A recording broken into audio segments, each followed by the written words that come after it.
My mother-in-law yelled, "It's 7 a.m. and you're still sleeping? Get up and make me breakfast." I blinked awake, my head pounding from exhaustion. Before I could even sit up, I murmured, "I've been working late. Give me a few minutes, but Tina cut me off with a sharp, mocking scoff. Lazy. Absolutely lazy. Women these days don't even know how to take care of a husband. Her voice sliced through the silence of the room like a blade. She didn't knock. She never knocked. She just barged in, swung the door open, and treated our bedroom like it was hers to manage. My eyes burned, not from anger, but from the fact that I had only slept 2 hours. I had finished a client's international project at almost 4 a.m. My laptop was still open on the desk, blue light frozen on the last email I sent before collapsing into bed. Tina glanced at it with disgust. "Working online," she sneered. "That isn't a real job. Real wives wake up early to serve their family." My chest tightened before I could respond. Her voice boomed again, "Get dressed. Now. Hubbard shouldn't have to starve while you sleep. Sleep." She said it like it was a luxury. Like it was a sin. From the hallway came the low, gravelly voice of Dermot, my father-in-law, muttering loud enough for me to hear, because he wanted me to hear. "Her cooking tastes like diet food. No flavor. No pasión." A moment later, the sound of the TV turned on, loud and deliberately intrusive. Dermot never missed a chance to remind me that I wasn't the daughter-in-law he wanted. I sat on the edge of my bed, heart racing, breath shallow. The apartment felt tiny, suffocating. As if the walls were leaning inward, pressing against my ribs. The entire home pulsed with their disapproval. Tina stood at the door, arms crossed, waiting like a prison guard. Her eyes flicked to my messy hair, the dark circles under my eyes. And she smirked as if she had found evidence supporting every insult she carried. That moment, with the morning light barely slipping through the blinds, I felt something inside me shift, not fully breaking, but cracking. I wasn't just tired.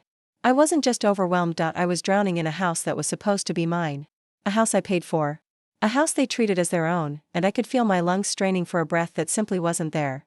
People often assume that because I work from home, my life must be easy, flexible hours, comfortable clothes, coffee whenever I want. But they don't see the 12-hour projects, the clients across time zones, or the pressure of being the person everyone expects to deliver perfectly every single time. I'm Selena, 32 years old. And I make my living as a digital strategy consultant. Freelance. Independent. Demanding as hell, but rewarding. My income is steady, solid, and honestly, about 3 times what my husband, Hubbard, earns at his insurance job, but none of that matters to his parents. To them, I am simply the wife. Nothing more. Hubbard is gentle, kind, even. But he is passive to a fault. When it comes to his parents, he folds like paper. Their opinions are laws, their demands unquestionable, their judgments absolute. And Tina and Dermot? They are the kind of old-school traditionalists who hold onto their beliefs like sacred scripture. Women belong in the kitchen. A wife should serve her husband. A man is the head of the household. It didn't matter that this was our home. It didn't matter that I paid for half the mortgage. It didn't matter that I worked long hours to build a career of my own. To them. None of it counted. 3 weeks ago, they arrived in Denver with 2 suitcases and a promise. "We're only staying a few days."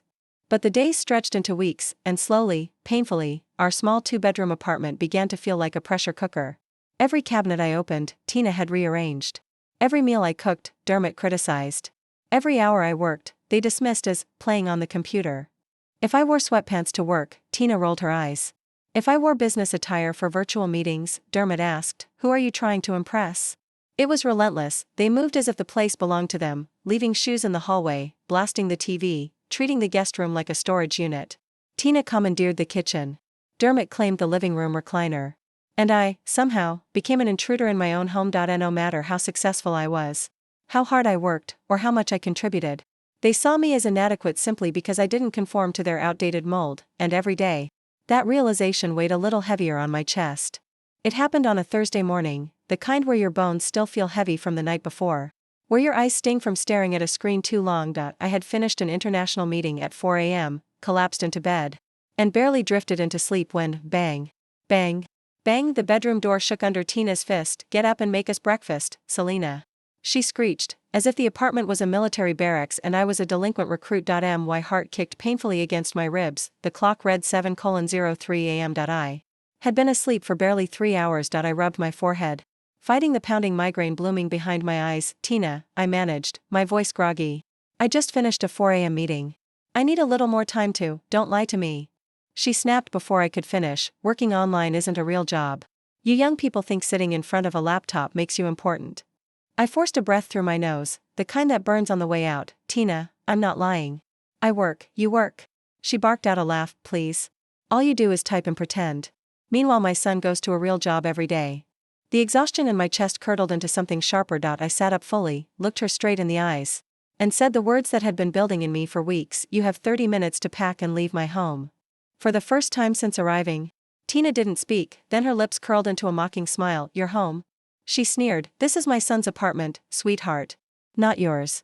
I stood, feeling the last thread of patience snap cleanly inside me. We pay the mortgage together, I said. Voice steady but cold. You are guests here, nothing more. Her eyes widened. Just slightly, not fear, surprise.as. If the idea of me having boundaries was an offense in itself, don't talk to me like that, she hissed, but I didn't back down. For the first time since they stepped into my life, I wasn't shrinking, apologizing, or rearranging myself to appease them. I was done being the quiet one. The accommodating one. The obedient daughter-in-law they expected. I in that moment, standing barefoot, exhausted, and fed up, something inside me finally clicked into place. This wasn't just about breakfast. Or disrespect. Or even the sleepless nights. It was about reclaiming my home, reclaiming my voice, reclaiming me. I didn't even realize I was shaking until I stepped outside. The cold Denver air slapped my skin awake. And I walked straight to the small cafe on the corner, the only place that still felt like mine. The moment I sat down, I pulled out my phone. 23 unread messages. All from Tina. I opened them one by one. You think you can kick me out? Ungrateful brat. You'll regret the day you disrespected me. Let's see how long my son tolerates this attitude. Each sentence was sharper than the last. The venom almost unbelievable. My fingers tightened around the phone, but instead of responding, I took a deep breath and did the only logical thing. I documented everything, screenshots, timestamps, voice recordings of her shouting from earlier. I forwarded them to a lawyer I occasionally worked with, adding just 3 words, for safekeeping only. By the time the afternoon sun dipped behind the buildings, I felt emotionally wrung out. Still, I texted Hubert. He needed to hear what happened from me. Not from his mother. He arrived looking tired, tie loose, hair messy. Irritation already etched into his brows. The moment he sat down, he exhaled sharply. Selena, he said, voice heavy with frustration, you're overreacting. They're my parents. They just need time. A bitter laugh almost slipped out. Time? I repeated, leaning forward. They've turned our home into a battlefield. The yelling, the insults, the disrespect, and you've watched it happen. Hubert rubbed his temples like I was the problem, like I was the source of all this tension. She's sick, he muttered. Stressed. She's been through a lot. Just 1 more week. Please. My stomach twisted. So that was it, not my sleepless nights, not the stress headaches, not the constant disrespect. All that mattered was sparing his mother's feelings, no matter what it cost me. I looked at him, truly looked. And something inside me dimmed. He wasn't going to defend me. He wasn't going to protect me. He wasn't even willing to acknowledge the damage happening right in front of him. Tina wasn't the real threat. The real danger was sitting across from me, a husband who expected me to endure quietly, endlessly, in the name of family. In that moment, a cold, sinking clarity washed over me. I wasn't just fighting his parents. I was fighting a marriage where my voice didn't matter. Hubert kept staring at me across the table, waiting for me to soften, to give in the way I usually did, but something inside me had shifted, something that wasn't going back. I straightened my posture, looked directly into his eyes, and spoke with a calmness that surprised even me. If they don't leave, I said quietly, I will. And if I leave, it's not for a night, it's for good. Hubert's expression hardened instantly, his jaw tightening. Are you seriously making me choose between my mother and my wife? He snapped, louder than necessary, as if he wanted the entire cafe to hear. People turned, chairs creaked, but I didn't flinch. I simply shook my head. I'm not asking you to choose, Hubert, I replied. I'm asking you to respect me. There's a difference. For a moment, he just stared, stunned, maybe offended, maybe realizing that I had finally drawn a line he couldn't erase. His voice dropped to a harsh whisper. You're blowing this out of proportion. No es pas légit, no. Accountability, just gaslighting wrapped in a familiar tone. I felt the last thread snapped. I gathered my bag, stood up, and pushed the chair back slowly. Hubert looked confused, even a little panicked. Selena, where are you going? He asked. I didn't answer. I walked straight to the door, the cafe bell chiming softly behind me as it closed. The late afternoon sun hit me immediately, bright, unfiltered, almost too warm. I stood there for a second, letting the heat sink into my skin. The traffic hummed. A child laughed somewhere down the street. Life kept moving, indifferent to the collapse happening inside me. But in that stillness, one truth echoed with startling clarity.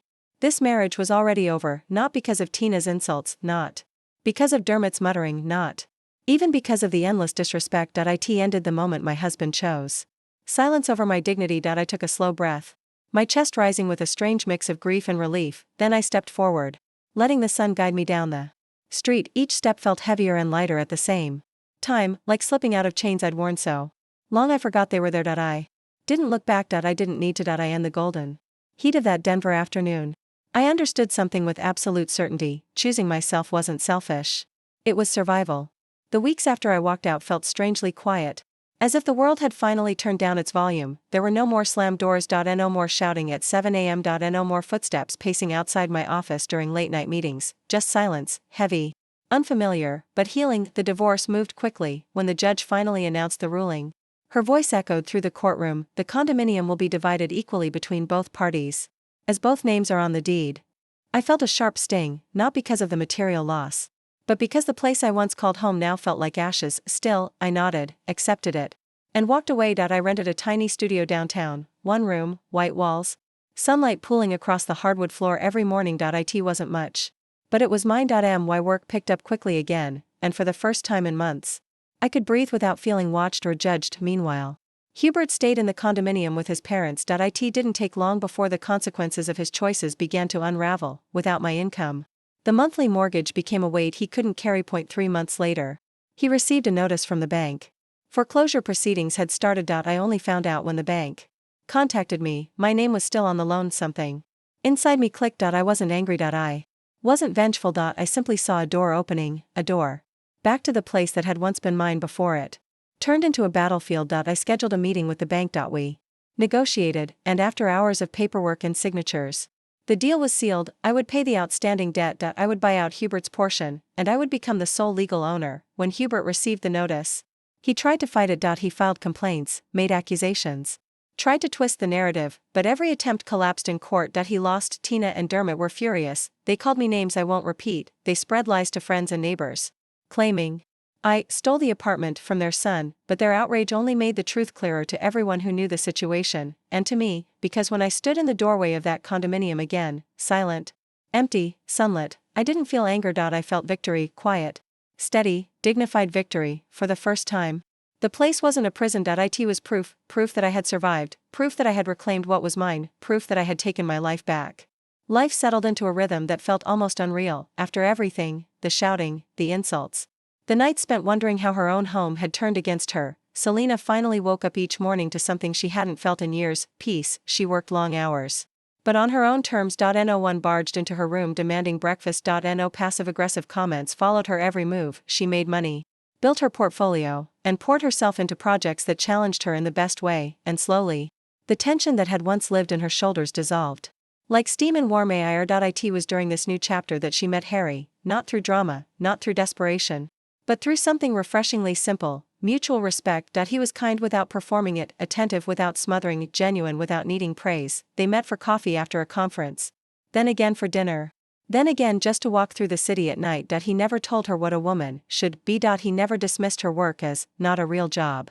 He never asked her to shrink so he could feel bigger. Instead, he listened. He supported. He encouraged, and Selena, for the first time in a long while, let herself believe she deserved this kind of gentleness. Months later, when they were ready, truly ready, they moved in together, into the same condominium that had once been filled with shouting and control and fear, but now, it looked different. Sunlight spilled generously across the floors, new curtains, soft beige and warm. A small plant wall she built herself. A coffee table Harry assembled with quiet pride, laughter drifting through rooms that had once been battlegrounds. One evening, Selena stood by the window, the Denver skyline glowing softly under the fading sunset. Harry was in the kitchen humming off-key, the sound so ordinary yet so comforting that it tightened her chest in the best way. She touched the window frame, the same one she had leaned against on nights she felt trapped, and for a moment, she simply breathed out a slow, steady, full breath. Then she whispered to herself, a truth she finally believed.